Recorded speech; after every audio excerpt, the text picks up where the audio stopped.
नमस्कार श्रोताओं। आज हम सुनेंगे शिवानी जी की कहानी तीसरा बेटा। लेकिन उससे पहले यदि चैनल को सब्सक्राइब नहीं किया है तो सब्सक्राइब ज़रूर कीजिए।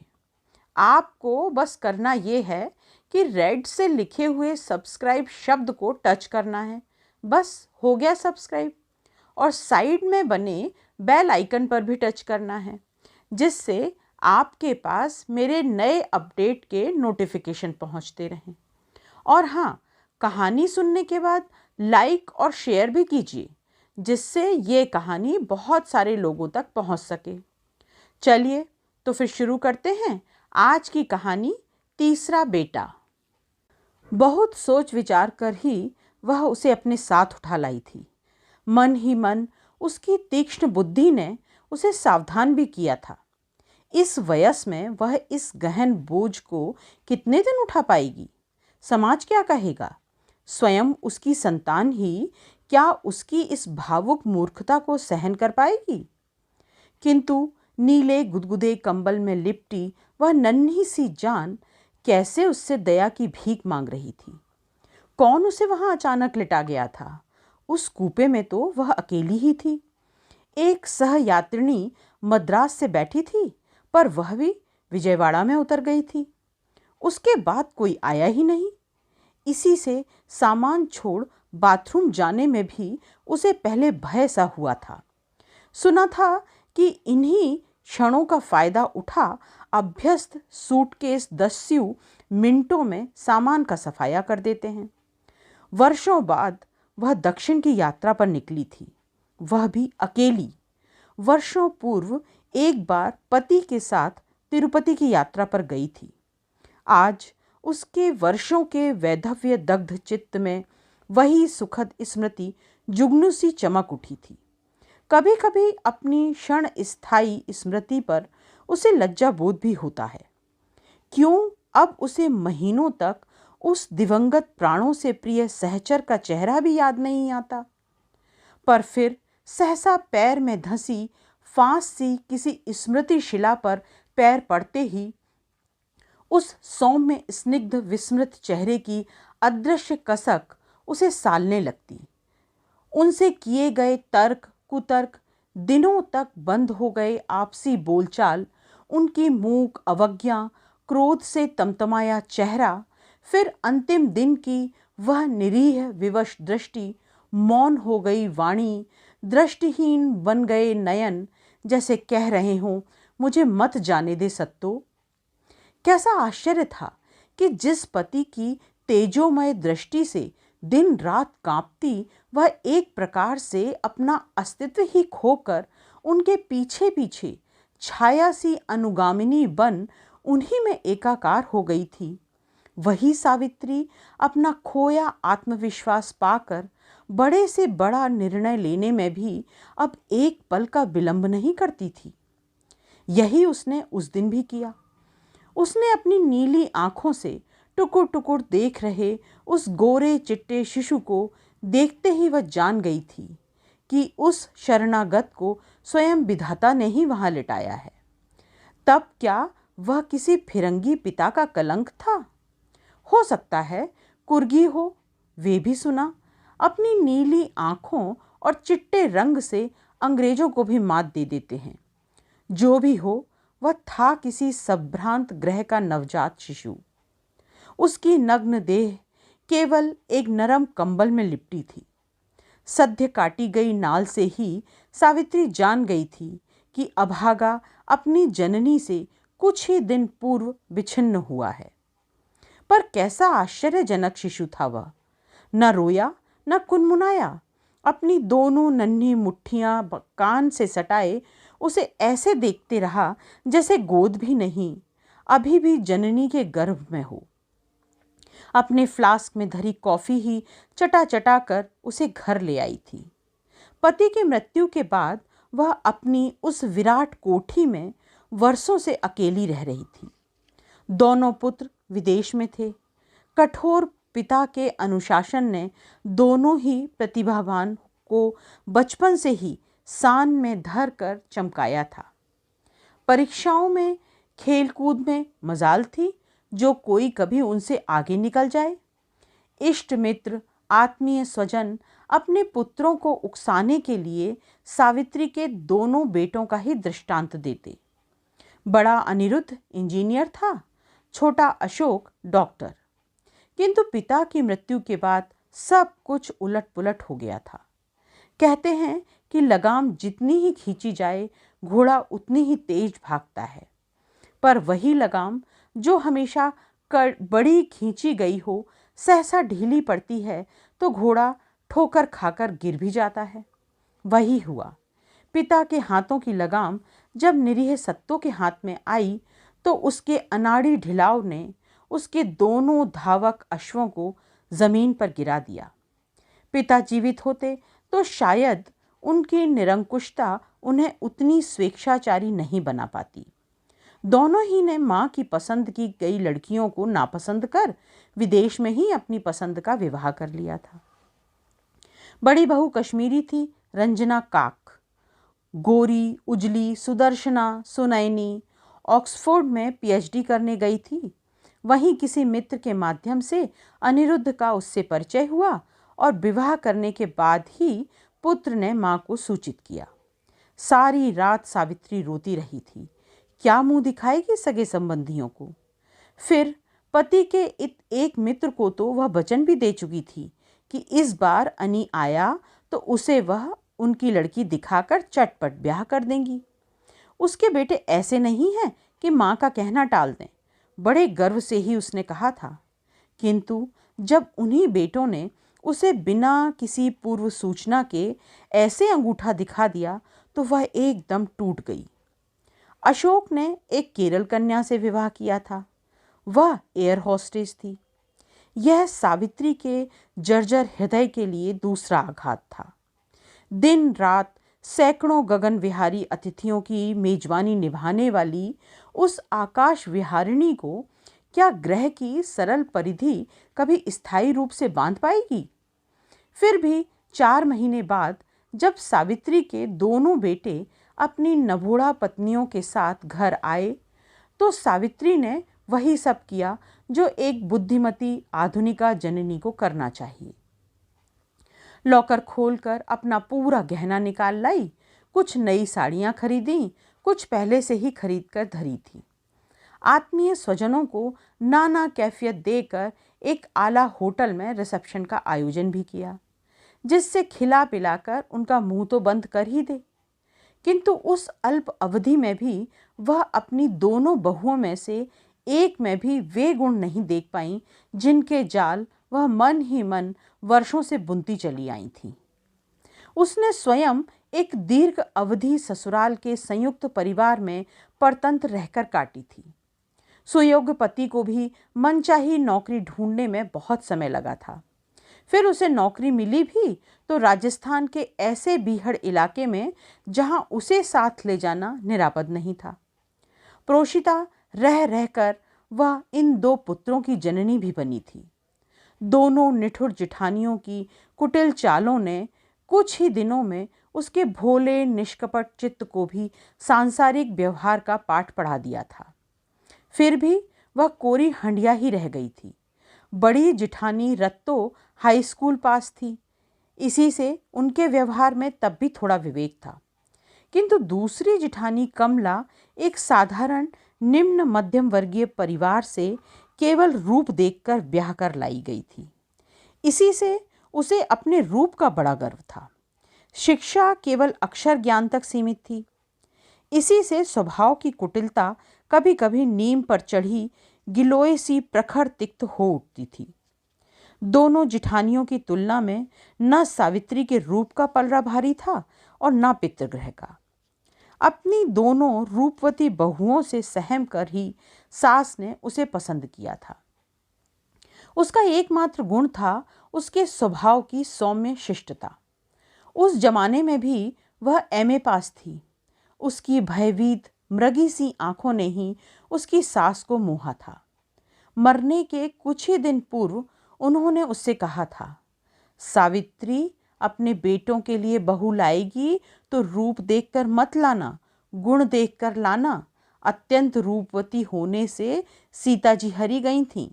सुंदरी बहू बेटे को भेंड़ा बनाकर बांध लेती है।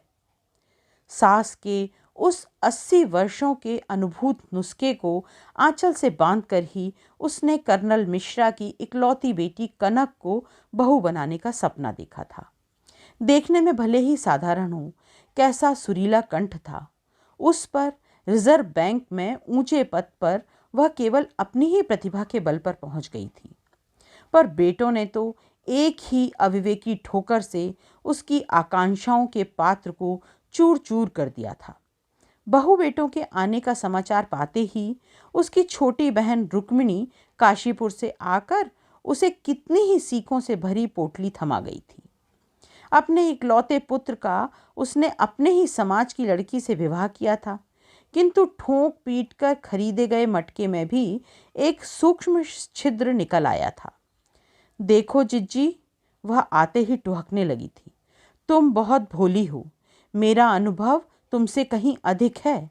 अनी अशोक बहू लेकर आए तो तुम उनकी अगवानी में बिछ जाना, हार वार लेकर एयरपोर्ट चली जाना, समझी? कभी भी बहुओं को यह न लगे कि तुम्हें देखकर निराशा हुई है।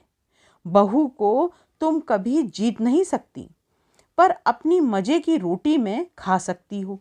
कुछ गुर तुम्हें बताती हूँ, मेरी सी गांठ बांध लो, कभी दुख नहीं उठाओगी। एक सबसे पहली बात, उससे कभी दुराव छिपाव मत करना। बड़ी की प्रशंसा छोटी के सामने नहीं और छोटे की बड़ी के सामने नहीं। जो कुछ तुमने पास की है unit, saving certificate, FDR, passbook, सब बहुओं को दिखा देना। जैसे पहले नई बहू को सास भंडार दिखाती थी, अब यह दिखाना पड़ता है, समझी? जो गहना है सब दोनों को बराबर बांट देना। अपना लॉकर एकदम खाली कर दो। मरोगी तो बेटे बहू आंख मुंह कान में सोना डाल ही देंगे। जब बेटों के बच्चे हों तो उनके लालन पालन में टांग मत अड़ाना। अब कोई बहू पसंद नहीं करती है कि सास यह कहे कि बहू बच्चे के पेट में दर्द है तो जरा सी हींग गरम कर नाभि में मल दे, या अजवाइन सौंफ गुड़ की घुट्टी पिला दे, या छाती में कपूर तेल मर ले। सब बलगम निकल जाएगा। बहू तुम्हारा बलगम निकाल देगी, समझी? अब बस भी करो, रुको। क्या मैंने बच्चे नहीं पाले हैं? सावित्री ने झल्ला कर कहा था। हाँ, बच्चे ही तो पाले हैं जिज्जी। बच्चों के बच्चे तो नहीं पाले, मैं पाल चुकी हूँ। इसी से जानती हूँ कि 20 सैकड़ा होते हैं। फिर वह चालू हो गई। और मान लो तुम्हारे पास बच्चे छोड़कर बहुएं काम पर जाएंगी ज़रूर, क्योंकि आजकल कौन ऐसी भाग्यवती सास है जिसकी बहू काम पर नहीं जाती। तो बहू के लौटने पर अपना दुखड़ा लेकर ना बैठ जाना कि आज तुम्हारे बच्चों ने ऐसा परेशान किया, यह तोड़ा वह तोड़ा। और खबरदार, बहू के मुंह पर लगे नौकर नौकरानियों को भी भूल कर शिकायत मत करना। तुम देखोगी जिज्जी कि घर का सबसे हरामखोर नौकर और चोटी नौकरानी बहू के प्रिय सेवक सेविका होते हैं। वे ही तुम्हारी सबसे बड़ा सिरदर्द बनेंगे। तुम कुछ करने को कहोगी तो तुम्हारी अवज्ञा कर बीड़ी फूंकते रहेंगे, मुंह पर तड़ातड़ जवाब देंगे, तुम्हारे कंधों पर अपना काम भी पटक कर फूट लेंगे। पर वही तुम्हारी सबसे बड़ी परीक्षा होगी। बहू के मुंह लगे मुंहजोर नौकर की धौंस तुमने सह ली तो समझो जिंदगी का आधा किला फतेह कर लिया। और हाँ, सबसे बड़ी सीख तो देना ही भूल गई। चौके में तुम्हें जाना ही नहीं पड़ेगा, भले ही 20 अर्दली चपरासी रहें। खबरदार, भूल कर भी वे पकवान मिष्ठान अल्लम शल्लम मत बनाना जिन पर कभी तुम्हारे बेटे जान छिड़कते थे। अब बेसन के लड्डू और मठरियों का जमाना नहीं रहा। अब बच्चे कहते हैं कि घी मक्खन चीनी से कोलेस्ट्रॉल बढ़ता है। पहले पहले बेटे को रूखी रोटी खाते देखती थी तो कलेजे पर सांप लौटता था। यह भी क्या कि हजारों इत्र तेल फुलेल कपड़े जूतों पर फूंको, मरे छटाक भर घी से रोटी चुपड़ दाल नहीं छोंक सकते। पर क्या करती, बहू की दलीलों ने चुप कर दिया। कहने लगी, अम्मा जी तुम क्या चाहती हो, तुम्हारे बेटे को 30 साल की उम्र में दिल का दौरा अपाहिज बना दे। मेरा क्या भाई, खाओ रूखी रोटी। एक बात और ध्यान रखना, जिज्जी, चौके में एक भी बर्तन ना फैले, ना लथर पथर हो। मैंने सुना एक दिन नलिनी मुन्ना से कह रही थी, अम्मा खाना तो अच्छा बनाती हैं पर पूरे चौके में बर्तनों की बारात फैला कर रख देती हैं। अब और सुनो, बर्तन ना निकलें तो क्या खाक खाना बनेगा? पालक मेथी तो भाई लोहे की भारी कढ़ाई में ही अच्छी बनेगी, कढ़ी भी। दाल भगोने में ही स्वादिष्ट होगी। अब लगे ना बर्तन। किंतु हितैषी छोटी बहन की एक भी सीख सावित्री को व्यवहार में नहीं लानी पड़ी। चारों पंछी गुटर गूं करते स्वयं ही 7 समुद्र पार गए तो दाना किसे डालती। फिर दोनों बहुओं के बच्चे हुए। दोनों ही ने अपनी अपनी जचकी में बड़ी मान मनुहार से टिकट भेजा। वह गई भी। रुक्को आकर उसे समझा गई थी, मैंने कहा था ना जीजी, एक न एक दिन तुम्हारा बुलौआ ज़रूर आएगा, पर तभी जब उनका मतलब पड़ेगा। मेरे साथ भी यही हुआ था। तुम्हारी जैसी आदत है, ज़रूर मना कर दोगी, पर मेरी मानो तो चली जाना। भले ही वहाँ जाकर पीर, बावर्ची, भिश्ती, खर बनना पड़ेगा, पर स्वर्ग कैसा होता है यह तो जान ही लोगी। दहरी पर धरी दूध की बोतलें, कटी कटाई सब्जी, ठूंगने को नाना ने मेवा मिष्ठान। मैं भी मुंह फुलाकर काशीपुर में पड़ी रहती तो खाने को तो दूर, देखने को भी कभी मिलते ये नमकीन और पिश्ते। मन भर के खा के आई जीजी। चिता चढ़ूंगी तो हड्डियों की जगह काजू बादाम ही चिटकेंगे। बातें बनाना तो कोई रुक्को से सीखे। दुख क्या कम था उसका। इकलौते बेटे ने बहू बच्चों के साथ ग्रीन कार्ड ले लिया था। कभी कभी माँ को बुला लेता था, पर जब से बच्चे बड़े हुए हैं वह क्रम भी टूट गया। स्वयं ही तीसरे चौथे साल परिवार सहित आ जाता था और माँ की बधिया बैठ जाता था। अम्मा ये बनाओ, वो बनाओ। अम्मा अब की सोच रहे हैं बच्चों को तुम्हारे पास छोड़ कन्याकुमारी हो आए। और बच्चे थे कि तूफान। हिंदी उन्हें आती नहीं, अंग्रेजी भी ऐसी विशुद्ध अमरीकी कि अंग्रेजी स्कूल में पढ़ी रुक्को भी की भी जी बैठ जाती। उस पर चोंचले हजार कि ये नहीं खाएंगे, वो नहीं खाएंगे। यत्न से बेचारी खट मर कर पकवान बनाती और वे नाक चढ़ा कर कहते, शिट शिट। 24 घंटे चॉकलेट च्युइंगम की जुगाली करते।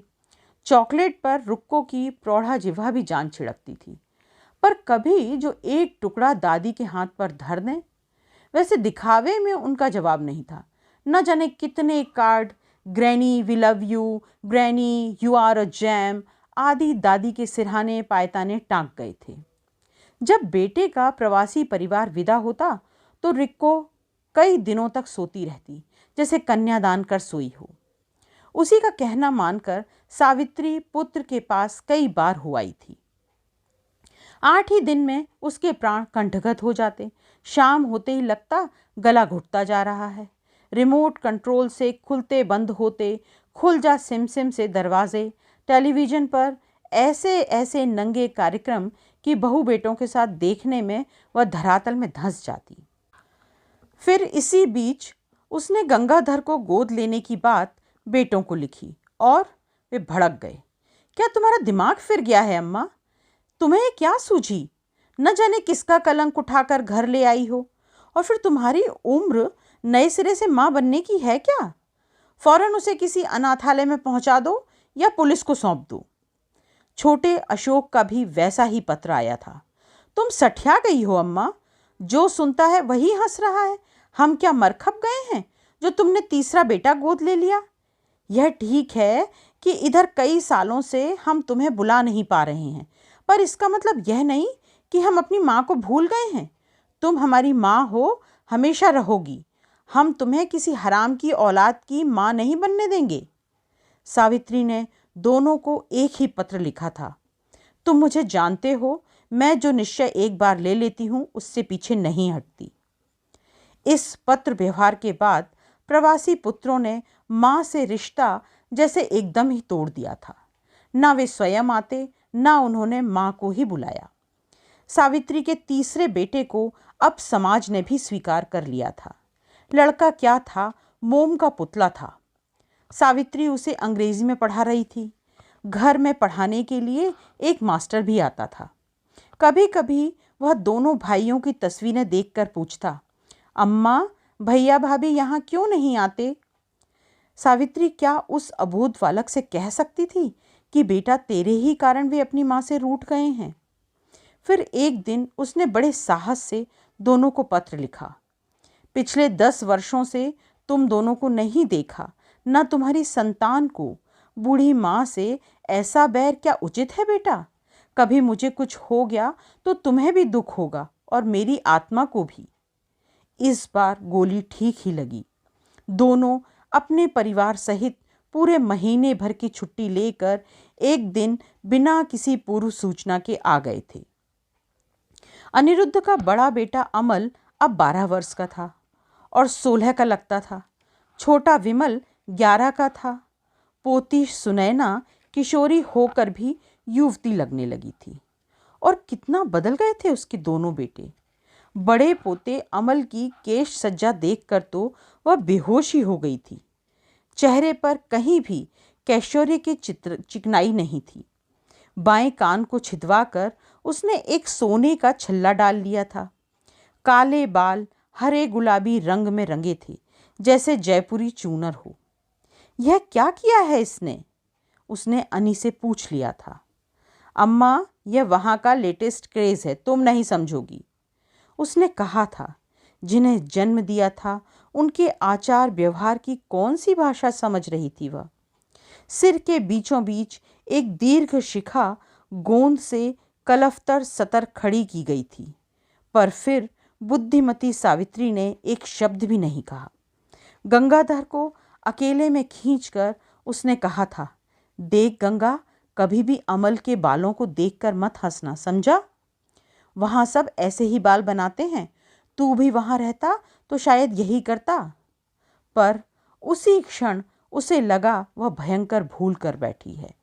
आज तक ऐसी कौन सी वर्जना थी जिसकी अवमानना उसके इस अबाध्य दत्तक पुत्र ने नहीं की थी। उसी शाम जैसे पूरा घर किसी भूकंपी हड़बोंग में उथल पुथल हो गया था। सावित्री के पास बच्चों को छोड़कर बहू बेटे कन्याकुमारी गए थे। वह जब मंदिर गई तो सब सो रहे थे। उसके जाते ही यह उत्पात हो जाएगा, जानती तो कभी न जाती। सो रहे अमल की ऊर्ध्व ऐंठी शिखा को पीछे से आकर गंगाधर ने गाय की पूंछ सा उमेट दिया था और उसी क्षण हैमबर्गर खा खाकर समय से पूर्व जवान हो गए भीमकाय अमल ने अपने इस उजड्ड अशिष्ट चाचा का मार मार कर भूता बना दिया था। सावित्री लौटी तो देखा रक्त से लथपथ गंगाधर बेहोश पड़ा है। पड़ोसियों की मदद से वह उसे रिक्शे पर लाद कर अस्पताल ले गई। आंख फूटते फूटते बची थी। 5 टांकले लगे।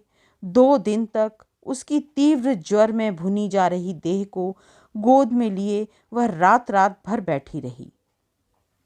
उस अनाथ बालक के लिए उसने न जाने कितनी मनौतियां मान डाली थीं।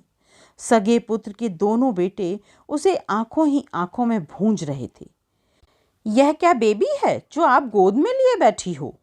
बड़े पोते ने बड़ी अशिष्टता से पूछा। हाँ, यह मेरा बेबी है। सावित्री ने खलनायक से दिख रहे पोते के प्रश्न को हंसी में उड़ाने की चेष्टा की थी। हम जानते हैं कैसा बेबी है। पापा ने हमें सब बता दिया है। He is a bastard, that is what he is. वह तो अच्छा था। तीव्र ज्वर में अचेत पड़ा गंगा कुछ सुन नहीं पाया, नहीं तो अनर्थ हो जाता। इधर वह स्वयं ही उससे अजीब सवाल पूछने लगा था। तुम्हारी आंखें तो नीली नहीं हैं अम्मा, ना भैया की, फिर मेरी आंखें नीली क्यों हैं? बड़े भैया छोटे भैया की शक्ल तो एकदम एक सी, मेरी क्यों नहीं मिलती? सावित्री को लगा जैसे भी हो उसे गंगाधर को कुछ दिनों के लिए कहीं भेज देना चाहिए। उसके स्कूल की छुट्टियां भी चल रही थीं। उसी बीच एक विवाह में सम्मिलित होने रुक्मिणी वहां आई और सावित्री ने उससे कहा, रुको, थोड़े दिनों के लिए तू इसे अपने साथ ले जा। एक तो इसे तेरे यहाँ बहुत अच्छा लगता है, उस पर अमल बिमल इसे देख नहीं पाते। अनी के परिवार के जाते ही मैं इसे बुलवा लूंगी। रुक्को की जवान भले ही तेज हो, उसका हृदय नवनीत सा कोमल था। फिर उसी देवदूत से बालक से भला कौन घृणा कर सकता था। रुक्को बोली, उस वक्त तो तुम्हें मेरी बात जहर लगी थी दीजी। मैंने कहा था ना, इस उम्र में क्या अंधेर कर रही हो। भगवान के दिए राम लक्ष्मण से दो दो बेटे हैं, बहुएं हैं, पोतियां हैं। जरा सोचो तो उन्हें कैसा लगेगा। फिर न जाने किसकी पाप की मैली गठरी धोने ला रही हो। पर तुम्हारी जिद से भला कौन आज तक जीता है। पर बीसियों जली कटी सुनाकर वह अंत में उसे अपने साथ उठा ही ले गई थी। उसके जाते ही सावित्री उसके बिना व्याकुल हो उठी थी। आज तक अभागा एक दिन भी उसके बिना नहीं सोया था। अपना पलंग छोड़ रात को नित्य उसके पलंग पर सरक आता और उसके गले में हाथ डालकर कहता, तुम्हारी रजाई बड़ी गर्म है, यहीं सो जाऊं अम्मा। सावित्री जानती थी कि रजाई की गर्मी नहीं, कुछ और ही बात उसे खींच रही थी। नित्य तो अपना बिस्तर भिगो देता था, उसी भय से वहां सरक आता था। अम्मा का संरक्षण उसे भय से मुक्त कर देता। अनी और अशोक लौटे तो किसी ने एक बार भी नहीं पूछा कि गंगा कहाँ है। सब के लिए उपहार लाए थे, पर गंगा के नाम एक फूटा छलका भी नहीं। अच्छा ही हुआ जो उसने गंगा को दूर भेज दिया। शायद अमल बिमल ने डैडी मम्मी के आते ही उन्हें मारपीट वाली बात बता दी थी। जाने के एक दिन पहले अनी और अशोक रात को सावित्री के कमरे में आए। अम्मा, बुरा ना मानो तो एक बात कहें। सावित्री समझ गई कि वे क्या कहने जा रहे हैं। उसने अपनी शांत दृष्टि पुत्रों की ओर उठाई। अम्मा, हम दोनों ने तुम्हें लिखा भी था कि तुमने इस अनजान कुल गोत्र के लड़के को घर लाकर ठीक नहीं किया। वही हुआ जिसका हमें डर था। पूत के पांव पालने में ही दिखने लगे हैं। आज तो उसकी इतनी हिम्मत हुई है कि अमल के बाल पकड़कर खींच लिए। बड़ा होने पर तो उसका गला भी घोंट सकता है। क्या कह रहा है तू? ठीक कह रहा हूं अम्मा। न उसका कोई कुल है न संस्कार। अभी तो वह छोटा है। बड़ा होगा तब तुमसे अपने बाप की कैफियत मांगेगा, फिर क्या कहोगी? फिर अपने अनजान माँ बाप के प्रति उसकी सारी भड़ास तुम पर उतरेगी। धीरे धीरे तुम्हारे घर से छोटी मोटी चीज़ें गायब होंगी। फिर डाका पड़ेगा और कभी तुम्हारे प्राण जाने की भी संभावना बनी रहेगी। तुम इसे किसी अनाथालय में डाल दो, या कहो तो मैं वहाँ इसके लिए कोई अच्छा सा घर ढूंढ दूँ। वहाँ तो भारतीय बालक को गोद लेने हजारों संतानहीन लखपति बाहें फैलाए रहते हैं। नहीं, अपने स्वर की हथौड़े की सी चोट ने सावित्री स्वयं चौंक उठी थी। कहाँ से आ गया था उसमें इतना साहस? तुम्हें या तुम्हारे भाई को मेरी और गंगा की चिंता नहीं करनी होगी। मैंने जैसे तुम दोनों को पाला है, पढ़ा लिखा कर योग्य बनाया है, ऐसे ही उसे भी पाल सकती हूँ। हम जानते हैं अम्मा, मार्मिक स्थलों में बड़ी बहू रंजना का शर संधान बड़ा अचूक रहता था। आपके पास न साधनों की कमी है न साहस की।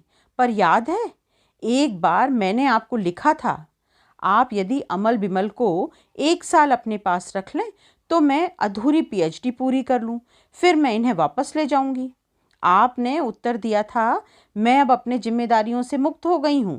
अब मेरे कंधों में नया बोझ ढोने की ताकत नहीं है। उस दाता से सूम भला जो पहले कह दे नहीं। मुझे आपकी चिट्ठी अभी भी कंठाग्र है। और फिर उसी साल आप ट्रेन से इस कलंक को उठा लाई थीं। वह कलंक नहीं है। सावित्री का चेहरा एक ऐसे अपूर्व तेज दीप्त हो उठा कि दोनों बहुएं सहम कर चुप रह गईं। स्वयं तिरुपति जी ने मुझे उसे पालने का आदेश दिया था। मैं यदि उसे छोड़ आती तो देवी आदेश की अवहेलना करने के महापाप की भागी होती। मैं उसे पाल रही हूँ, पढ़ा रही हूँ। तुमसे तो उसके लालन पालन या शिक्षा के लिए कुछ नहीं मांगती। रही अमल विमल को अपने पास रखने की बात, देखो रंजना, तुम भी जानती हो और अनी भी, तुम्हारे बेटे जिन सुख सुविधाओं में पल रहे हैं, जिस वातावरण में सांस ले रहे हैं, वह मैं अपने इस घर में नहीं जुटा सकती। और न जुटाना चाहती हूँ। मैं गंगा को वैसे ही पाल रही हूँ जैसे मैंने अपने बेटों को पाला है। उस लालन पालन में अभाव भी रहता है, अनुशासन भी। विश्वास रखो बेटा, मैंने न तुमसे कभी कुछ मांगा है न मांगूंगी। हाँ, एक इच्छा थी कि कभी मुझे कुछ हो जाए तो तुम दोनों के कंधों पर जाऊं, पर अब लगता है वह भी नहीं होगा। कंधे बहुत दूर चले गए हैं। ओ मम्मा, डोंट बी सेंटिमेंटल। समझाना हमारा फर्ज था, इसी से कह दिया। रही मांगने और हमारे न भेजने की बात, तुम तो देख चुकी हो, वहाँ की जिंदगी फूलों की सेज नहीं है। तुम्हें नियमित रूप से कुछ भेज पाना न मेरे लिए संभव है न अशोक के लिए। हाँ, तुम हमारे शौक से रहो, पर वह तुम नहीं चाहती। फिर बाबूजी का पैसा? उसके जी में आया उनसे पूछे कि क्या उन्होंने तुम्हें पढ़ाने लिखाने में कुछ खर्चा नहीं किया? क्या बड़ी धूमधाम से तुम दोनों के जनेऊ नहीं किए? मकान नहीं बनवाया? सब कुछ तो फंड से ही लेते रहे। जो कुछ बैंक में है, क्या वह छाती पर धर के ले जाएगी? परलोक में तो बैंक है नहीं, जो खाता वहां धर देगी। पर बुद्धिमती सावित्री चुप रही। दोनों बहू बेटे अपने अपने बच्चे समेत चलने लगे तो उसकी आंखें भर आईं। आखिर थी तो जननी, न जाने कितने वर्षों बाद आए। उसकी जिंदगी का ही क्या भरोसा। कई दिनों से छाती में बाईं ओर रह रहकर दर्द रहता था। उसके माता पिता दोनों ही तो दिल के दौरे से गए थे। कहीं अब बेटों की यह राम लक्ष्मण सी जोड़ी न देख पाई तो। दोनों बहुओं ने पैर छुए। पोतों को छाती से लगाकर सावित्री ने प्यार किया, किंतु दोनों पोते पूंछ उठाए हुड़ेल बछड़ों से बाहर ही खड़े रहे। Bye granny. दोनों ने वहीं से हाथ हिला दिए थे। दादी के पैर छुओ, अनिरुद्ध ने कहा, किंतु दोनों सुनी को अनसुनी कर टैक्सी में बैठ गए। उसी रात को वह स्वयं जाकर गंगा को लिवा लाई थी, पर गंगाधर के उस प्रत्यावर्तन ने जैसे उसे एकदम ही बदल दिया था। 10 वर्ष का वह चुलबुला खिलंदड़ बालक सहसा पलक झपकाते ही किशोर बनकर लौटा था। तब क्या उस दिन अचेतावस्था में भी उसने अमल की बात सुन ली थी? जब वह गंभीर मुद्रा में स्कूल से लौटकर बस्ता पटकता, सावित्री का हृदय किसी अनजान आशंका से कांप उठता। कहीं किसी ने कुछ बता तो नहीं दिया? पता नहीं कब क्या पूछ बैठे। क्या यह उचित नहीं होगा कि वह स्वयं ही रात को उसे छाती से लगाकर सब कुछ बता दे?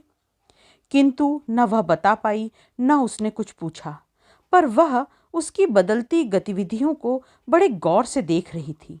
और फिर एक दिन वही हो गया जिसका उसे भय था। वह स्कूल से लौटा और बस्ता पटक कर उसने सामने तन कर खड़ा हो गया। तुम मेरी माँ नहीं हो? उत्तेजना से उसके लाल लाल होंठ थर थर कांप रहे थे। गोरे गालों पर जैसे नन्ही सी देह का पूरा रंग उमड़ आया था। क्यों नहीं बताया मुझे?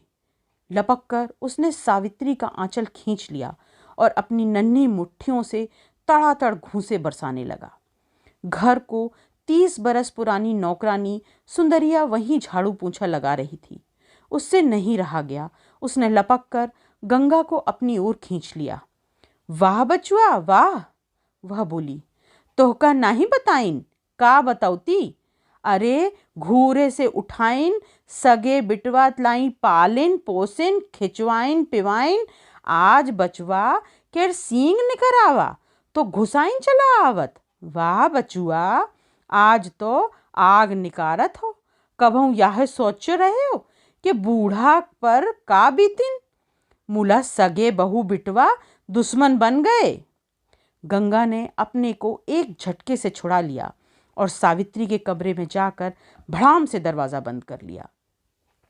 बहुत सिर पे चढ़ाए लियो अम्मा जी, तनी कर्रो पड़े, सुंदरिया बड़बड़ाती चली गई। सावित्री ने लाख द्वार भड़बड़ाए, चिरौरी की, गिड़गिड़ाई, पर उस नन्हे से बालक पर जैसे शैतान सवार हो गया था। कमरे से पटापट चीजों के पटकने की आवाज आती रही।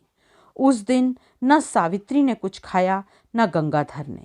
अंधेरा होने पर जान हथेली पर धर सावित्री पहाड़ी बकरी सी सकरी मुंडेरों पर पैर धरती खिड़की से भीतर कूदी तो देखा उसके दोनों बहू बेटे पोते पोतियों की टूटी तस्वीरों के बीच उसके बुढ़ापे का तीसरा बेटा जमीन पर ही गहरी नींद में बेहोश पड़ा है। गोरे कुम्हलाए गालों पर अभी भी अश्रु रेखा सूखी नहीं थी। कमीज को उसने शायद गुस्से में ही फाड़ लिया था। उसका फटा टुकड़ा छाती पर लटका था। स्कूल की टाई का फंदा ढीला कर दोनों हाथ छाती पर धर वह बेखबर सो रहा था। सावित्री की आंखें छलछला आईं। इस जनक जननी परित्यक्त अनाथ अभागे को उसने कभी फूल की छड़ी से भी नहीं छुआ था, जबकि अमल विमल को उसने न जाने कितनी बार सामान्य अपराध की भी कड़ी से कड़ी सजा दी थी। शायद उसका वही कठोर अनुशासन उन्हें बना गया और यही लाड़ दुलार गंगा को बिगाड़ गया। उसने डरते डरते बत्ती जलाई, वह सोता रहा। फिर उसने सब कांच बटोरे, तस्वीरें उठाईं, दूर पटका गया तकिया उठाकर पलंग पर धरा, चादर के नीचे मोमजामा बिछवाया, फिर बड़े यत्न से उसे गोद में उठाकर पलंग पर धर दिया। एक पल को उसने आंखें खोली, फिर चादर से मुंह ढक लिया। सावित्री थाली में खाना लगाकर लाई, कटोरियां खनकी, गिलास छनका, पर उसने आंखें नहीं खोली।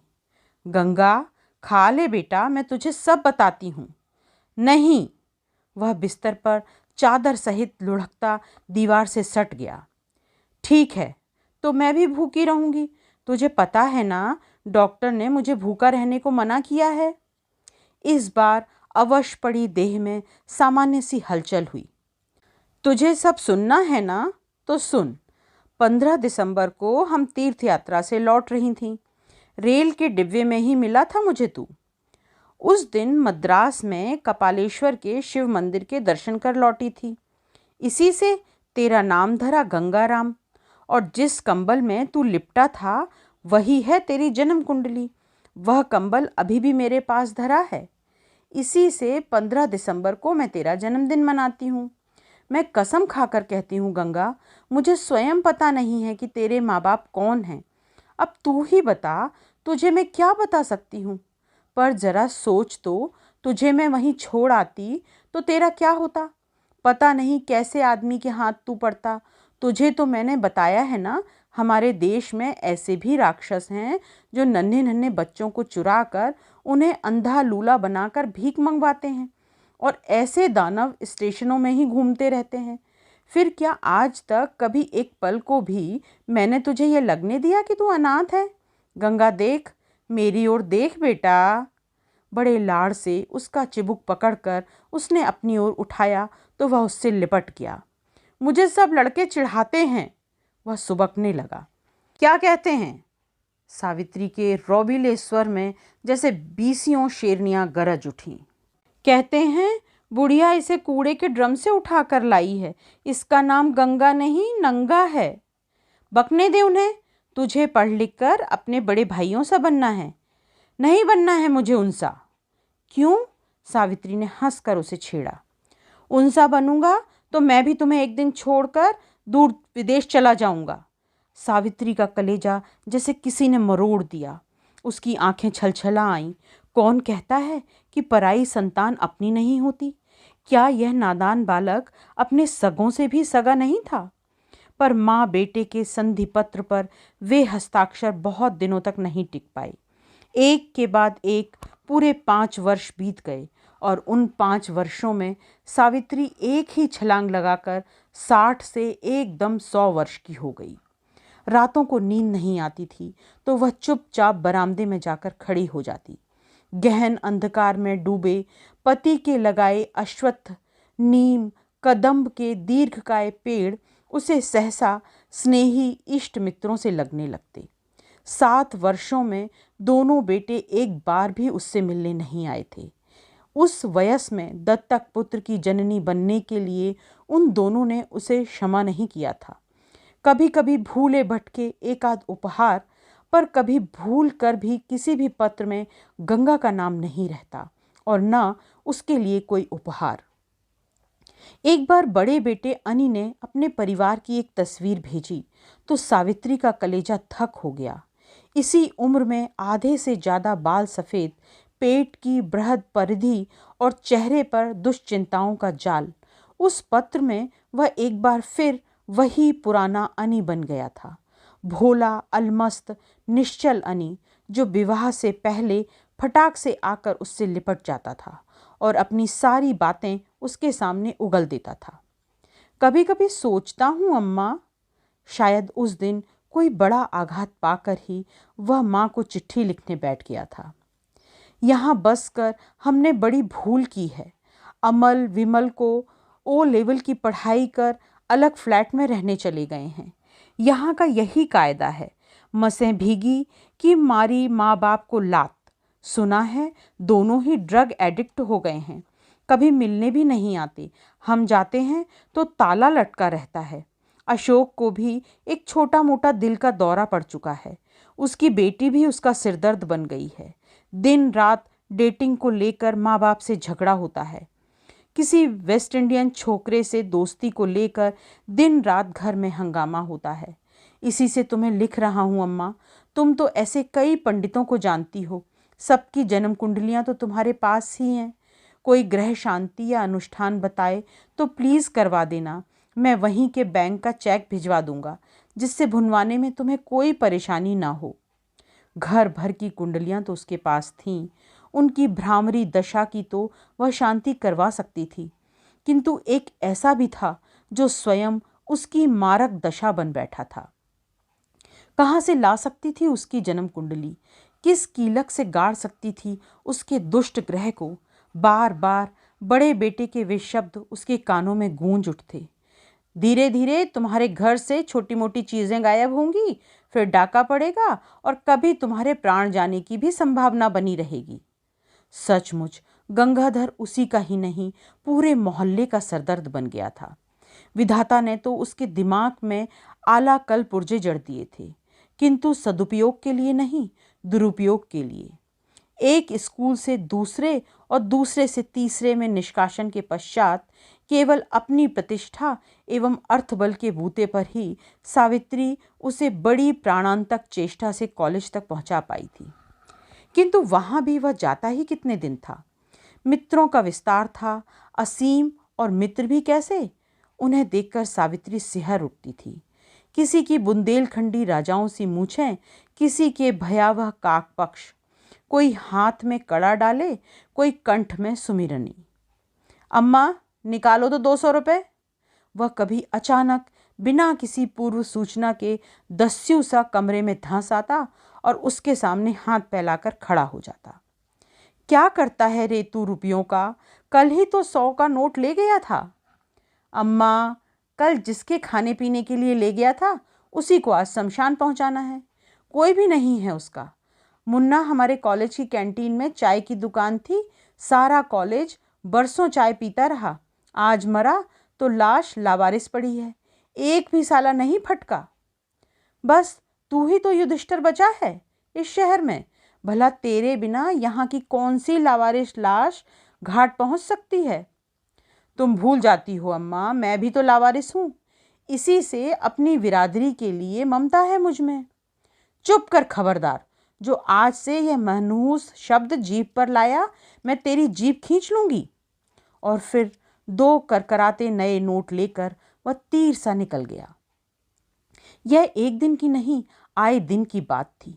कभी कभी किसी असहाय विधवा की पुत्री का विवाह, तो कभी किसी वित्तहीन दरिद्र छात्र की बोर्ड की फीस, किसी के लिए कंबल और किसी के लिए किताबें खरीदने वह दिन रात बड़े लाड़ भरे अधिकार से माँ से चौथ वसूलता रहता।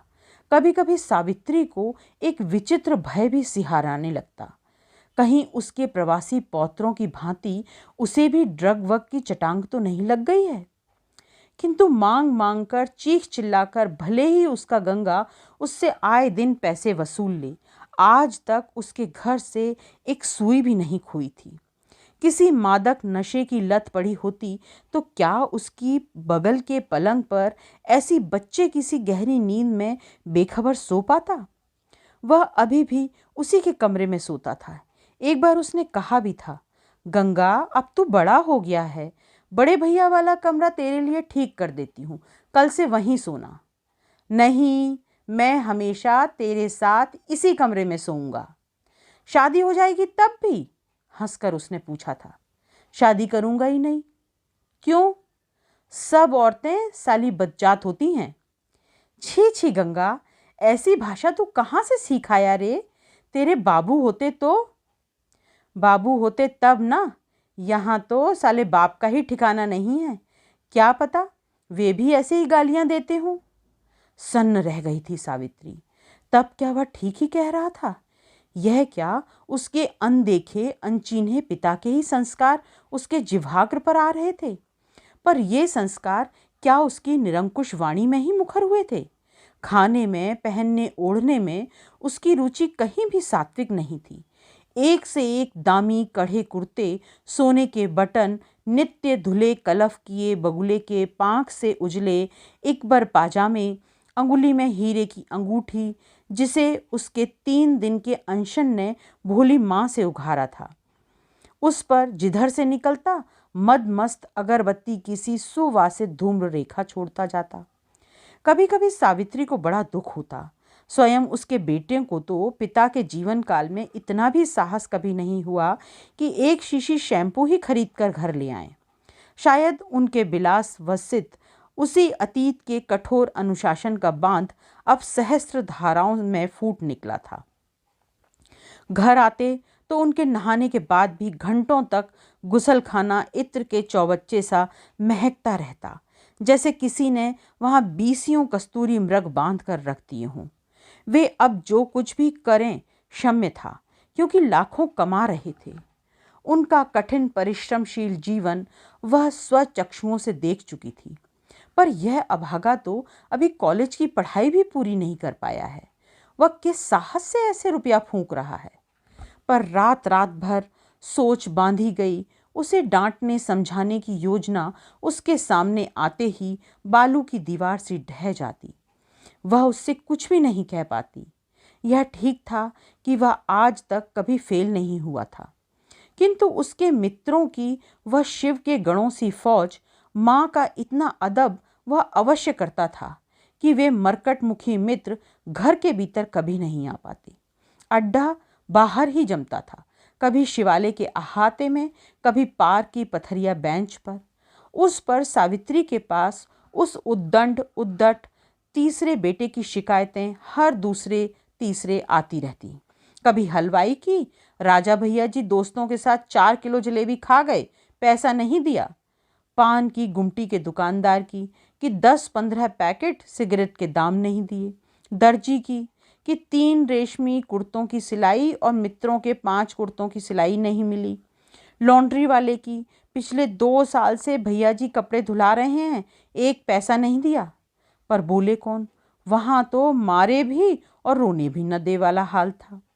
क्रोध आने पर उस गुस्सैल लड़के को क्या अपने या किसी और के प्राणों का भय रह जाता था? एक बार वह सब्जी ले रही थी और जब उसने सब्जी वाले को पिछले हिसाब के उन 5 रुपयों की याद दिलाई जो पिछले हफ्ते उसने 20 के नोट की रेजगारी न होने पर अगली बार के हिसाब में काट लेने का वायदा किया था, तो वह अनजान बन गया। कैसे पैसे कब दिए थे आपने? सावित्री को बहुत गुस्सा आता था। बड़ी पित्तमार औरत थी वह, पर उस दिन उसकी चोरी और सीना जोरी देखकर वह कड़क गई थी। क्यों 5 रुपए के लिए ईमान खराब कर रहे हो? जाइए जाइए, हमें ईमानदारी मत सिखाइए। 20 साल से ठेला लगा रहे हैं, पाई पाई का हिसाब हमें याद रहता है। मैं नहीं दूंगी। सावित्री का ईमानदार दृढ़ स्वर कुछ ऊंचा हो गया था। शायद इसी से अपने पूरे दल बल के साथ चबूतरे पर जमे गंगा ने भी सुन लिया था। बाहें समेटता मोहल्ले का भैया उत्साह आ गया। क्या बात है बे? उसने सब्जी वाले से पूछा। सब्जी वाला भी खटिकाने का, दादा देखो बुढ़िया कहती है मुझ पर इसके रुपए बाकी हैं। सरला माँ के लिए यह संबोधन हमेशा गंगा के हाड़ भस्म कर देता था। उस पर वह जानता था कि उसकी धर्म भीरू माँ कभी झूठ नहीं बोलती। साले हरामजादे, किसको कहा तूने बुढ़िया? सब्जी वाले की भी शायद मौत आई थी। हंसकर वह बिना गंगा की ओर देखे दूसरे ग्राहक की सब्जी तौलने लगा। बुढ़िया से बुढ़िया न कहूं तो क्या जवान कहूँ। बस फिर क्या था, देखते ही देखते एक ही लात से उसका ठेला उलट पुलट कर टूट पड़ा। उन दिनों मोती के मोल बिक रहे टमाटर, भिंडी, परवल, कटहल लुढ़कते पुढ़कते नाली में जा गिरे। तराजू बांट झंझना कर मंजीरे से बचते सड़क पर औंधे हो गए और नोट, रेजगारी का पूरा डिब्बा खनकता हुआ दूर जाकर औंधा हो गया। भयभीत ग्राहक दूर छिटक कर तमाशा देखने लगे। हरामजादे बेईमान, रुपए किलो की सब्जी यहाँ 2 रुपए किलो बेचकर मोहल्ले वालों को लूटता है और उस पर उन्हीं लोगों को बेईमान बनाता है। हाँ, कितने रुपए बाकी थे अम्मा के? 5। तब ले 1, 2, 3। भैया जी बस माफ करो, गोड़ गिरता हूँ। सब्जी वाले का होंठ कट गया था, नाक से खून बहने लगा था, कुर्ता फट गया था। वह अब हाथ जोड़कर औरतों की तरह सुबकने लगा था। नहीं छोड़ूंगा तुझे साले कमीने, अम्मा को चोर बनाता है। मुझे क्या पता ये आपकी अम्मा है। तब कान खोल के सुन ले सुअर की औलाद, इस मोहल्ले की हर औरत मेरी माँ है। और उसे एक लात मारकर वह अपनी मित्र मंडली सहित दूल्हे सा ऐसा झूमता चला गया जैसे चेहरे पर फूलों का सहरा सटा हो। हदबुद्धि सी कढ़ी सावित्री धरा में धंस गई। क्यों वह उससे उलझी? बेईमान को 5 रुपए डकारने ही दिए होते तो यह सब ना होता। किंतु मन ही मन वह अपने निर्भीक तीसरे बेटे की करनी पर गर्वित हो उठी थी। देखते ही देखते पास पड़ोस की भीड़ जुट गई थी। शाबाश है तेरे पूत को सावित्री। पीली कोठी की बूढ़ी ताई लाठी टेकती आ गई थी। यह मुआ सबको लूटता है, मुझसे भी इसने एक दिन 7 रुपए बेकार ही ऐंठ लिए थे। ठीक सबक मिला इसको। और क्या, रिटायर्ड डीआईजी श्रीवास्तव साहब ने कहा था। अब इस जमाने में पुलिस की मूछों में भी वह बांकपन नहीं रह गया चाची। अब तो वह समय आ गया है जब हमें अपनी रक्षा स्वयं करनी होगी। मोहल्ले मोहल्ले में रक्षा कमेटी बनानी होगी। उसके लिए हमें आपके बेटे जैसे शेर दिल जवानों की जरूरत होगी। पढ़ा नहीं आपने, कलकत्ता की गौरीबाड़ी में मोहल्ले वालों ने ही बहुत अन्याय सहन कर हेम मंडल जैसे मस्ताना का सूर्य भी एक दिन अस्त कर दिया था। सावित्री ने सक पकाकर उन्हें देखा था। कहीं उसके पुत्र पर व्यंग तो नहीं कर रहे थे वे? कहीं हेम मंडल से उसके इस अलमस्त बेटे की तुलना तो नहीं कर रहे थे? किंतु गंगा कभी अन्याय का पक्ष लेकर नहीं लड़ा। उसने कभी किसी लड़की को नहीं छेड़ा। यद्यपि सब्जी वाले से भिड़ने के बाद मोहल्ले की प्रत्येक किशोरी उसकी अनन्य प्रशंसिका बन गई थी। अब वह पूरे मोहल्ले का एक छत्र निरंकुश सम्राट था। सामने हवलदार साहब की बेटी दीपा तो उसे देखते ही अपने कमरे में जोर जोर से गाने बजाने लगती। आँखी छीलो मोर स्वप्ने विभोर, ऐशो ऐशो दर्पित वीर किशोर। मेरी आँखें स्वप्न विभोर थीं, आओ आओ मेरे दर्पित वीर किशोर। किंतु मजाल थी कि वह सुंदरी से सुंदरी किसी लड़की की ओर आंखें उठाकर देख तो ले। यही उसका सबसे बड़ा गुण था। उस बैरी उम्र में जब मसें भीगते ही कंठ के 7 स्वर एक साथ फूटने लगते हैं, प्रत्येक किशोर की धड़कन साधारण नैन नक्श की किशोरी को देखकर भी द्विगुणित हो उठती है। उसने मदन के पंचशरों को संयम से तोड़ ताड़ कर दूर पटक दिया था। पता नहीं उसका यह कार्तिकेय सा बेटा किस पर गया था, अपनी निठुर माँ पर या अविवेकी पिता पर। जैसे जैसे भीगी मसें प्रगाढ़ होती जा रही थीं, वैसे वैसे उसका अलहड़ किशोर्य तेजी से धंसे आ रहे यौवन को पीछे धकेल रहा था। अभी भी उसका स्वर भंग नहीं हुआ था। उसका यही व्यक्तित्व अनायास ही उसके चहेते मित्रों की परिधि बढ़ाता जा रहा था। इसी बीच सावित्री के दोनों बेटों ने फिर उसे बुलाया था। अनिरुद्ध ने नया बंगला बनवा लिया था। नई मर्सिडीज खरीदी है अम्मा, तुम आओ तो हम तुम्हें इसमें बिठाकर दूर तक घुमा लाएं। अशोक की भी पदोन्नति हो गई थी। कब आ रही हो अम्मा, लिखो तो हम तुम्हें टिकट भेज दें। किंतु दोनों में से एक ने भी उस निमंत्रण की गुलेल को उसके तीसरे बेटे तक नहीं खींचा। उस अभागे को छोड़कर वह अब कहाँ जा सकती थी? लाख अबाध्यता करे, उसके रहते वह कभी भी ऐसा काम नहीं कर सकता था जिससे माँ की प्रतिष्ठा में दाग लगे। पर उसके न रहने पर उसका क्रोध किसी भी अनर्थ की सृष्टि कर सकता था। फिर वह उसे छोड़कर गई भी तो उसे कैसा लगेगा। इधर उसकी दोनों आंखों में मोतियाबिंद उतर आया था, कानों से भी ऊंचा सुनने लगी थी। रक्तचाप कभी कभी भयावह रूप से बढ़ी कनपटियों पर हथौड़ियां बरसाने लगा था। मधुमेह की रोगिणी तो वो वर्षों से थी। कभी परहेज करती, कभी जिह्वा को पूरी छूट दे देती थी। हर डायबिटिक की भांति वह चाय में तो चीनी नहीं लेती थी, पर कभी प्रसाद और कभी भोज सहभोज में चीनी की प्रचुर मात्रा उदरस्त कर लेती। कई बार सपने में एक ही सी सर्पिल अंधेरी पगडंडी पर अपने को चढ़ते देख चुकी थी। दूर कहीं पति का विस्मृत कंठस्वर उसे बुला रहा था, सावित्री चली आओ, अब बहुत देर हो चुकी है। एक दिन तो उसने सावित्री की हाँक सुनकर हामी भी भर दी थी और उसी क्षण चौंक कर जाग गई थी।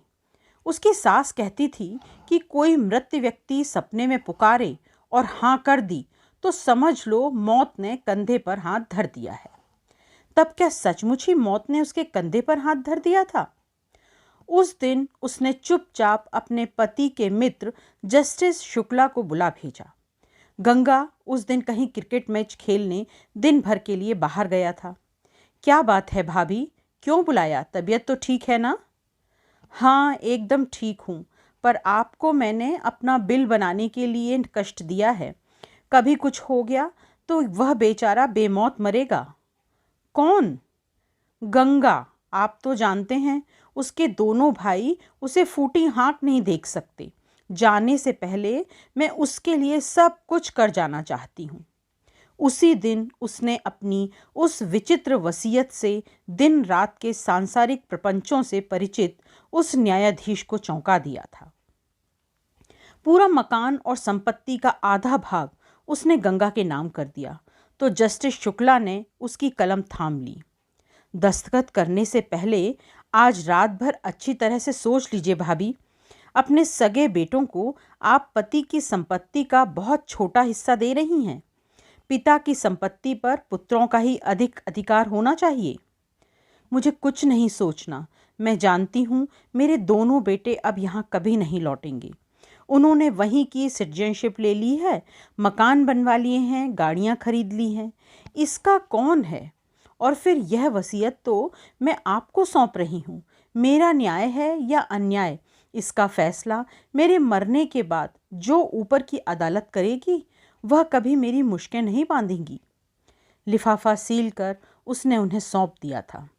आपसे हाथ जोड़कर विनती है, इसके बारे में किसी से कुछ न कहें।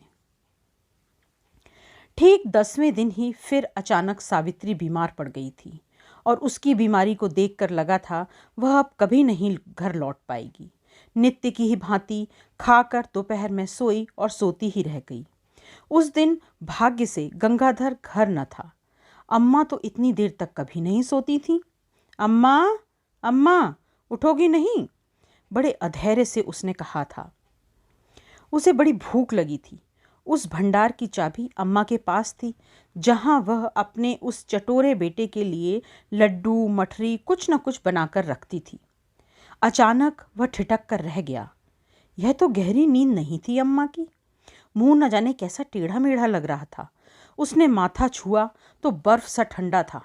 अम्मा! उसका गला रुंध गया। अब क्या होगा? फिर उसने पलंग से नीचे लटके अम्मा के अवश हाथ को पकड़ ऊपर धरा और फिर सोचने लगा, एम्बुलेंस को बुलाने में विलंब होगा। ऐसी अवस्था में वह माँ को एक पल भी अकेली नहीं छोड़ सकता था। सुंदरिया 10 बजे से पहले आती नहीं थी। एक झटके में उसने फिर सावित्री की दुबली पतली देह को कंधे पर डाला और द्वार पर ताला डाले बिना बिना किसी से कुछ कहे अस्पताल की ओर चल दिया। रास्ते में ही मित्रों की टोली जुट गई और सावित्री हाथ के हाथ प्रसाद सी बट्टी पल भर में अस्पताल पहुंचा दी गई। उसके पहुंचते ही वहां पास पड़ोसी भी जुट गए थे। डॉक्टरों ने कहा, थ्रोम्बोसिस है, बचना कठिन है, पर प्राण अभी हैं। उनके नाते रिश्तेदारों को खबर कर दीजिए। पीली कोठी की मुंह फट ताई बोली, इस बेचारी का रिश्तेदार तो उसके सिरहाने ही खड़ा है। सगे बेटों ने तो कब से बेचारी को दूध की मक्खी सा निकाल फेंका है। पर उस दिन उन्हें केवल कर दिया गया। उत्तर आया, अम्मा की पूरी देखभाल की जाए, हम दोनों भाई अभी आने में असमर्थ हैं, रुपया भेज रहे हैं। दोनों भाई नहीं आ सकते, पर उनकी बहुएं और खबीस से बेटे, क्या कोई भी नहीं आ सकता था अम्मा को देखने? दांत पीसकर गंगा ने केवल फाड़कर फेंक दिया था।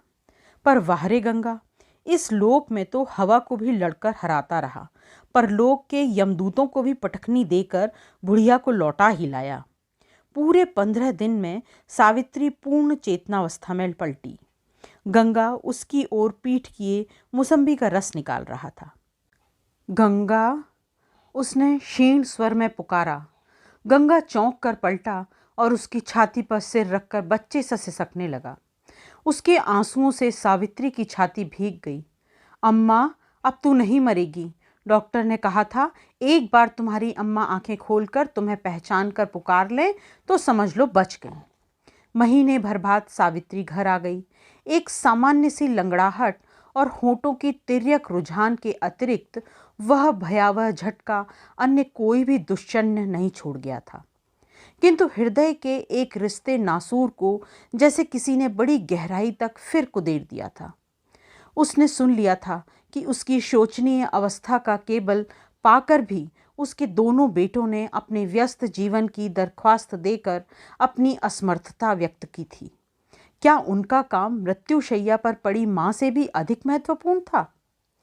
गंगा, एक दिन उसने बगल में लेटे गंगा के सिर को बड़े दुलार से सहलाकर पूछा, घर में तो कुछ 100 ही रुपए थे, तूने अस्पताल की दवाओं का खर्चा कैसे उठाया? तू सब जानती है अम्मा, फिर भी अनजान क्यों बनती है? इस शहर का कौन सा ऐसा दुकानदार है जो तेरे बेटे से दवा के दाम मांग सके? उसने बड़े लाड़ से सावित्री के गले में दोनों हाथ डाल दिए। छी छी, यह तूने ठीक नहीं किया गंगा। कल ही उनका सब हिसाब किताब चुकता कराना। कहते हैं बिना पैसे की दवा असर नहीं करती। अच्छा अच्छा, देखा जाएगा, अभी बकबक मत कर, सो जा चुपचाप। उस बीमारी के बाद दोनों माँ बेटों में एक ऐसी अंतरंगता आ गई थी जो मादा कंगारू और उसकी चमड़ी से सटे थैले में बंद कंगारू शिशु में आ जाती है, जो बंदरिया और उसकी छाती से चिपके छोने में आ जाती है, जो नन्हे बिलौटे को मुंह में लिए जा रही बिल्ली में आ जाती है। संतान के प्रति वही अटूट प्रेम जो उसे सबकी दृष्टि से छिपाकर जननी को कहीं दूर ले जाने के लिए उकसाती है, यही स्नेह सावित्री को भी उकसाने लगा। उसे लगा चलती बिरिया जो यह पराई संतान का अपूर्व सर्वस्व त्यागी प्रेम उसे मिला है, उसे किसी की नज़र न लग जाए। ऐसा ना हो भगवान कि उसके बुढ़ापे का यह अविश्वसनीय अविलंब भी कोई उससे छीन ले। संसार का बड़े से बड़ा सुख भी एक दिन अभिशाप बन जाता है, यही तो वह सुनती आई है। उधर विदेश से गेटवेल कार्डों का तांता सा लग गया था। सब कुछ आया, कई चॉकलेट्स, मेवे, रेशमी चादरें, जूस निकालने के अत्याधुनिक उपकरण, स्वयं रक्तचाप नापने की अनोखी मशीन, किंतु उन्हें भेजने वाले नहीं आए। गंगा, एक दिन उसने कहा, बेटा सब तीर्थ तो मैं कर चुकी हूँ, पर एक बार तिरुपति और जाना चाहती हूँ। क्यों, अब क्या मांगना रह गया है? गंगा ने पूछा। यही मांगना है बेटा कि वेंकटेश्वर मेरे इस तीसरे बेटे को सदा अहंकार, लोभ, मोह से मुक्त रखना। यह सच्चा बने, ईमानदार रहे, पैसे को ठीकरा समझे। धन का लोभ ही मनुष्य को गिराता है बेटा, मैं यह सब देख चुकी हूँ। बस बस, जब से बीमार पड़ी है देख रहा हूँ तू बहुत भाषण देने लगी है, तुझे कहीं नहीं जाना है। पर सावित्री की भी जिद सवार थी। रुक को उसे देखने आई तो उसने अपनी वही जिद दोहराई। क्या बात करती हो जीजी, अभी तो मौत के मुंह से निकल कर आई हो। गंगा भी तो बच्चा है, तुम्हें कैसे संभाल पाएगा? कहीं कुछ हो गया तो? कुछ नहीं होगा, प्लेन से जाएंगे, तू भी चलना। मैं चलूं? बहू मेरी टांग तोड़कर रख देगी। मैं क्या तुम्हारी तरह भाग्यवान हूँ जीजी? एक लंबी सांस खींचकर वह बोली। तुम तो जानती ही हो, अब बूढ़ी उम्र में मेरा तोता राम राम पढ़ रहा है। पीएचडी कर रही है बहू, सो बच्चों को पकाओ खिलाओ, उस पर कहीं न जाओ, न उठो बैठो, न जोर से बोलो, न ठठाकर हंसो, उस पर धेले धेले के लिए हाथ फैलाओ। यहाँ रेल का टिकट मांगने की हिम्मत नहीं होती और तुम प्लेन की बात करती हो। कौन कहता है तू टिकट ले, मैं दूंगी तेरा टिकट। सावित्री ने कहा तो एक पल को रुक्को की आंखें दप्प से चमकी, फिर उसी क्षण निष्प्रभ हो गईं। नहीं जीजी, यह भी तो ठीक नहीं लगता। बेटा है, बहू है, उनके रहते तुमसे पैसा लूंगी तो कैसा लगेगा। जल में रहकर मगर से बैर नहीं कर सकती। तुमने तो पुण्य किए हैं जीजी, जो गर्भ में न रखने पर भी तुम्हें श्रवण कुमार मिला है। और फिर सचमुच ही वह श्रवण कुमार दुर्बल जननी के कांवर को कंधे पर साध उसे तिरुपति के दर्शन करा लाया था। वरदाई उस उदार देवता ने सावित्री के नत मस्तक पर अपना अदृश्य हस्त रख शायद कह दिया था, तथास्तु। अम्मा, मैं तुझे किस स्टेशन पर मिला था? अचानक अभागे ने ट्रेन से ही यह प्रश्न पूछकर सावित्री के हृदय में बिंधे कंटक को फिर गुनगुना दिया था। क्या यही प्रश्न पूछने को वह जिद कर उसे लौटती बार ट्रेन से ले आया था? कोई स्टेशन नहीं था। बैजबाड़ा से कुछ आगे मैं बाथरूम गई, तभी शायद कोई पहले से ताक में बैठा था और मौका पाते ही तुझे बर्थ पर लिटा गया। बैजबाड़ा आया और वह खिड़की से मुंह सटाकर बैठ गया। न जाने कब तक वह भागते वन वनांतर घर छोटे छोटे स्टेशन देखता रहा, जैसे किसी महाअरण्य में खो गए अपने माता पिता को ढूंढ रहा हो। सहसा वह स्वयं ही अपनी अकृतज्ञता पर लज्जित हो उठा। जिसने उसे जीवन दान दिया, जिसने कभी एक पल को भी उसे यह नहीं लगने दिया कि वह अनाथ है, आज उसी की उपस्थिति में वह अपनी उस हृदयहीन निष्ठुर जननी के लिए बेचैन हो रहा है, जो रेल के डिब्बे में उसे असहाय छोड़ गई थी। घर लौटते ही पड़ोसी सावित्री से मिलने आए और उसे देखकर अवाक रह गए। क्या वह तीर्थ जल की महिमा थी? लगता था तीर्थ स्थल की पावन रेणु ने सावित्री को पूर्ण रूप से स्वस्थ कर उसके वार्धक्य के 10 वर्ष घटा दिए थे। न अब पैर में लचक रह गई थी, न वाणी में अटपटापन। नित्य की भांति वह गंगा स्नान को जाने लगी थी, घंटों पूजा पाठ करने लगी थी। यही नहीं, हाथ में झोला लटकाकर हाट बाजार भी जाने लगी थी। मुंह लगे तीसरे बेटे की हर फरमाइश फिर वह हंस हंस कर पूरी करने लगी थी। कभी गाजर का हलवा, कभी समोसा और कभी रबड़ी। गंगा की मित्र मंडली फिर नीम तले चबूतरे पर जमने लगी। गंगा एक प्रकार से निश्चिंत हो गया था कि अब उसकी मां को संसार की कोई भी शक्ति उससे विलग नहीं कर सकती। पर बेचारा नहीं जानता था कि हर बुझने वाले दिए की लौ अवसन्न होने से पहले ठीक ऐसे ही दमकती है। उस दिन पूजा करते करते सावित्री देव मूर्ति के सम्मुख दंडवत की मुद्रा में झुकी और वहीं अनंत दंडवत बन गया।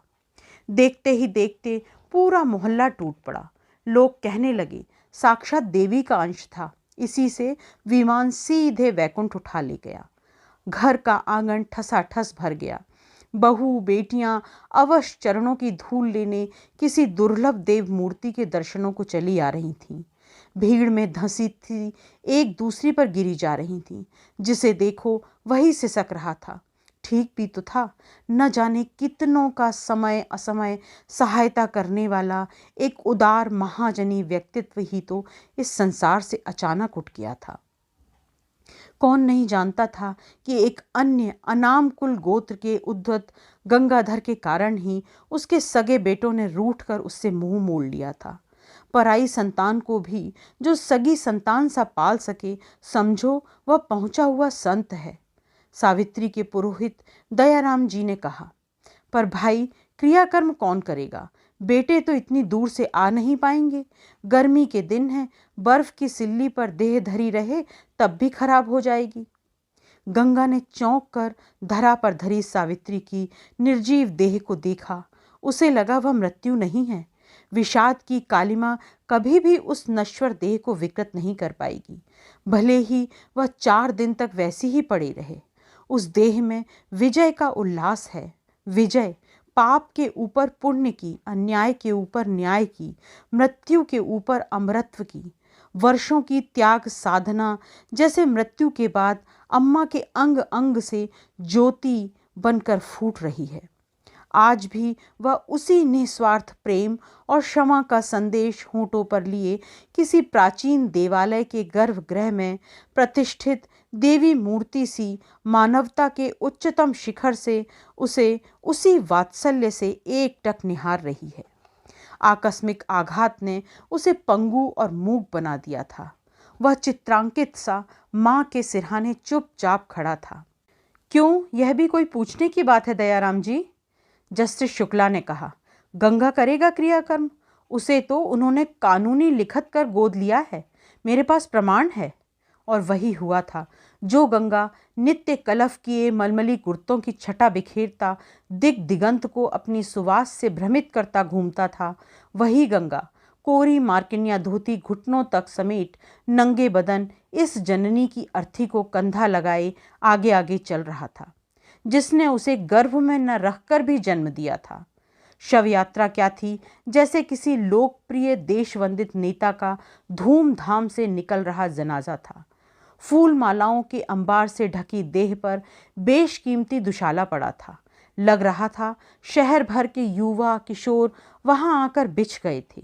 बिछते भी क्यों नहीं, गंगाधर था उनके दल का एक छत्र सम्राट, और आज वही मात्रहीना हुआ था। फिर गंगा ने वह सब किया जो शायद सावित्री के सगे बेटे भी नहीं कर पाते। सावित्री के दोनों बेटों को खबर कर दी गई थी, और जिन पुत्रों ने उसकी घातक बीमारी की सूचना पाकर भी आने में असमर्थता व्यक्त की थी, वे उसकी मृत्यु का समाचार पाते ही 10वें दिन उपस्थित हो गए थे।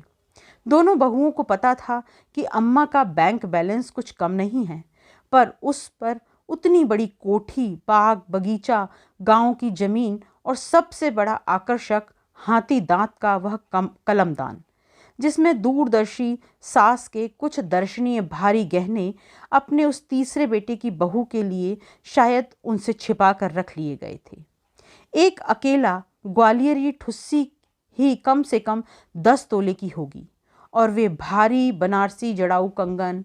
हवाई यात्रा में ही दोनों ने बड़ी समझदारी से दोनों गहनों का बंटवारा भी कर लिया था। बड़ी ठुस्सी लेगी, छोटी कंगन। बड़ी धूम गरज से 13वीं का आयोजन किया गया। पूड़ी, कचौड़ी, सब्जी, दही गलका, 5-6 तरह की मिठाइयाँ, खीर आदि शैयादान की संपूर्ण व्यवस्था चतुर पुत्र वधुएं विदेश से कर लाई थीं। इंटरनेशनल क्विफ्ट, फैदर का तकिया, कैंडलविक के पलंग पोश, फरे की चप्पलें, लक्ष्मी नारायण की स्वर्ण प्रतिमा जिसके माथे पर विदेशी ठप्पे की मोहर लगी थी कि सोना एकदम 24 कैरेट का खरा सोना है। सावित्री के दोनों बेटे बहुएं सास के भोजन थाल को सजाने में ऐसे जुटे थे जैसे वह जीवित ही हों और अभी अभी हाथ धोकर जीवने चली आ रही हैं। जिन बहुओं ने सास के जीवन काल में उसे कभी परसी थाली भी खिसका कर नहीं दी थी, वे एक एक कटोरी को यत्न से आंचल से पोंछ रही थीं। अरे भाई, ठीक से देख लेना, कोई भी बिना खाए न जाने पाए। अनिरुद्ध बार बार नौकरों को हिदायतें देता जा रहा था। सब खाना खाकर महातृप्ति की डकार ले चुके थे। आंगन में अभी भी पूरी पकवानों की सुगंध अगरबत्ती की अवसन्न सुगंधित धूम्र रेखा सा मंडरा रही थी। बड़ी बहू और छोटी बहू ने शायद आवश्यकता से अधिक पूड़ी कचौरियाँ ठूंस ली थीं। दोनों बकरी सी खाकर अलसाए अजगर सी पलंगों पर लौट रही थीं। एक तो बरसों बाद सुस्वादु भारतीय खाना खाने को मिला था। उस पर अनायास ही मिलने वाले वैभव की संभावना ने मुंह भूख और खोल दी थी।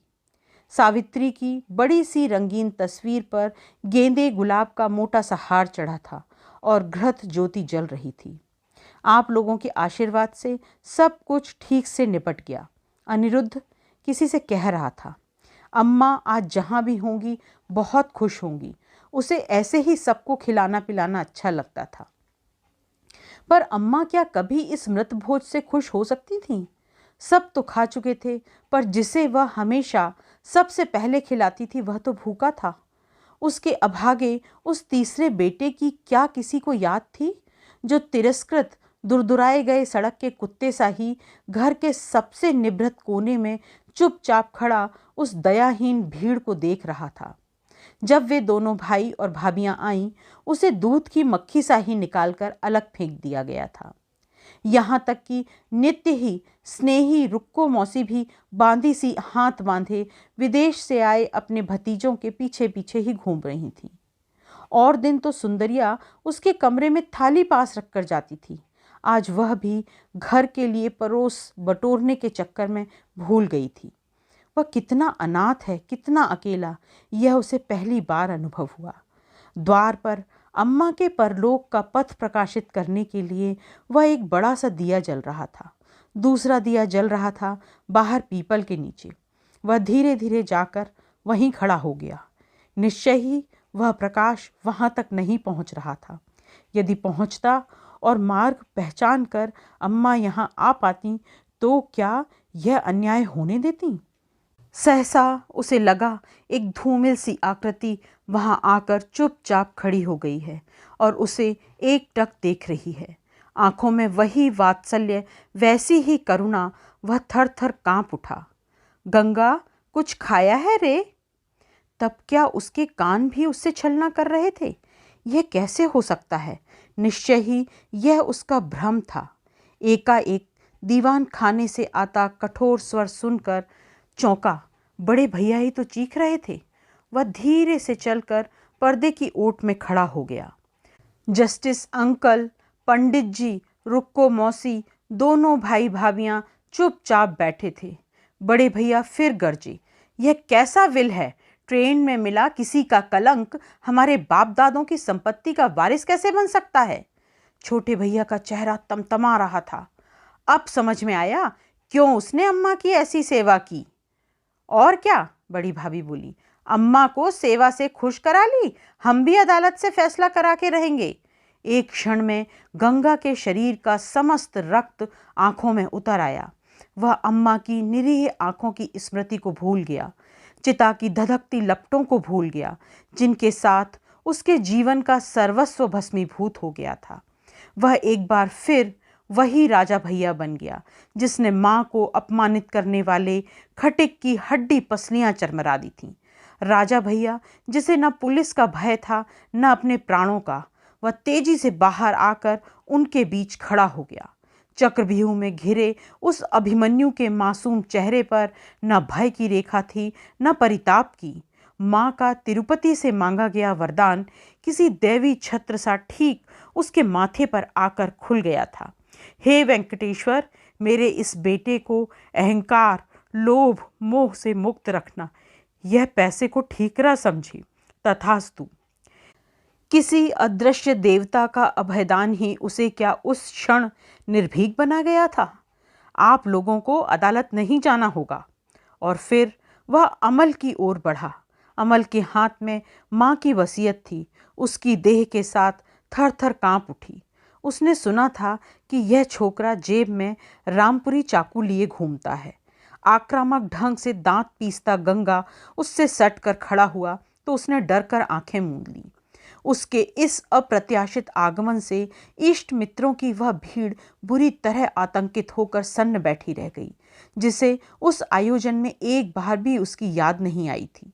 गंगाधर ने भाई के हाथ से वसीयत छीनी और फाड़ कर टुकड़े टुकड़े कर पास खड़े दोनों भाइयों के मुंह पर फेंक दी। मुझे पता भी नहीं था कि अम्मा यह सब मुझे दे गई है। अगर पता होता तो मैं उसे यह कभी नहीं करने देता। और कान खोल कर सुन लो भाभी। इस बार वह भय विस्फारित दृष्टि से देख रही बड़ी भाभी की ओर बढ़ा। मैंने पैसे के लिए अम्मा की सेवा नहीं की। सेवा इसलिए की कि वह मेरी माँ थी और हमेशा रहेगी। लानत है तुम्हारी नीयत पर और थू है तुम्हारे टुच्चेपन पर। फिर घृणा से उनकी ओर थूक कर एक पल को वह अग्निगर्भा दृष्टि से उन्हें देखता रहा। फिर 18 वर्ष पूर्व जिस तेजी से अचानक सावित्री का यह तीसरा बेटा उस कोठी में आया था, उसी तेजी से तीर सा बाहर निकल गया। दोस्तों, ये कहानी बस इतनी सी। इस कहानी को पढ़ते पढ़ते मन बहुत भारी हो गया। ज़्यादा कुछ नहीं बोलूँगी, बस आपकी प्रतिक्रियाओं का इंतज़ार करूँगी। नमस्कार।